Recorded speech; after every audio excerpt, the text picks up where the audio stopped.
So, the 30th year of the Premier League has come to an end. 30 years of adrenaline-inducing, Aguero screaming, Gerrard slipping fantasy football fun. And I was there at the start. 14 years old, I look about 10, buzzing to see my beloved Coventry City in the shape of Andy P.S. right in the middle of that first infamous photo shoot. And through the years, we've been on the inevitable roller coaster that comes with supporting your local football team. And while we have been on a roller coaster, it seems others have had a much smoother ride and continue to do so. You see, amidst all the glitz, glamour, fame, fortune and Massimo Taibbi, have we chosen to simply ignore the elephant in the room? The fact that the Premier League is no longer competitive. Well, it's competitive for 6 teams, but surely the whole point of this beautiful game is that every team stands a fair crack at the title. Fulham, Forest and Bournemouth should be starting the season looking to get into the top 6. And what's more worrying is that many Championship fans are saying they prefer to stay in the second tier. Because at least you start the season not knowing if you'll win the league, get relegated or settle for mid-table mediocrity. I don't know, maybe I'm just crying over spilt flat beer, so I need to show evidence to back up my concerns.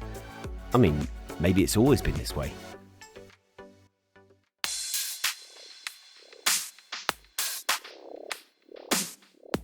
Now here, you're seeing the top 7 positions in the first division of football since 1973. Yes, I've been busy, not to say a little geeky, but hey, I've got to back up my argument, right? As you can see, there are a variety of team logos flashing up. A whole kaleidoscope of top 7 finishes, including some teams you wouldn't expect to see in there. And some teams, Liverpool, that never seem to leave. Of course, these were simpler times. A time when football was rarely televised and money was not the deciding factor on success. And as the formation of the Premier League takes shape, Teddy Sheringham gets us underway with a perler, but we are gradually going to see that this top echelon is going to form itself into a neat elite. A glitz 6, an immovable... I'll stop. Let's take this info and see for ourselves what has gone wrong. It seems our footballing battle royale is facing a closing storm, and the ever-decreasing safe zone is alienating the stricken and stabilising the silk stockings. This short video explains it best.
And then there's the top 4. But what can we do to invert the motion of the circle? How do we bring back the beautiful game to all 92 teams? I've got some slightly controversial suggestions coming up, but let's ease our way in, shall we? Firstly, it starts with us and our young generation. Going to see their local team play, putting money into the gloved hands of Turnstile Tracy and not nourishing further the gluttony of Global Jill. After all, our youngsters will only feel the true joy of the Emerald City if they've struggled along the long and winding yellow brick road. A superficial, far-away fan is not going to help our cause here. Oh, and enough with the "can I have your shirt please?" It's desperate and again not what this game was made for. And don't go on the pitch. The players have earned that right, not you. Rant over.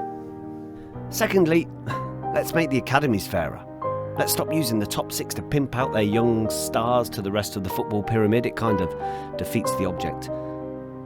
Put them in your team and maybe don't sign flops for £80 million. Thirdly, and this is controversial, there is one way we can immediately start regrowing the safe zone. The Super League. I mean, it makes me want to gag at the thought of those hideously rich billionaires at UEFA lining their pockets further by starting a European breakaway clique, but then look at the Premier League table we'd be left with. I mean, that's a competitive league if ever I saw one. There's one problem here. Although it's safe to say the armchair superficials would love it, the hardcore season ticket fans at Stamford Bridge, Old Trafford, etc. would see their local weekend routine disappear and the history of their beloved club ripped away in one foul, sanctimonious swoop. Fourth plan, the draft. No, don't worry, I don't mean I want franchise football, but hey, imagine at the start of the 22-23 season the following scenario. Haaland doesn't sign for the already splitting at the seams City, but signs for Forest instead. Levelling up by spreading the superstars evenly around the league. Again, the problem with this model is soon the 20 clubs in the Premier League would become separate from the other 72. It would only really work if it happens throughout the 92 clubs, but giving Haaland to Stockport County for the start of the 22 season sounds a little far-fetched. However, I do love the sound of that.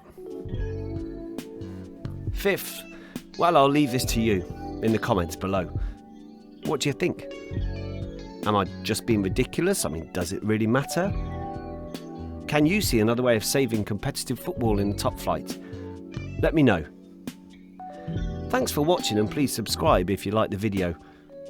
Oh, and long live football.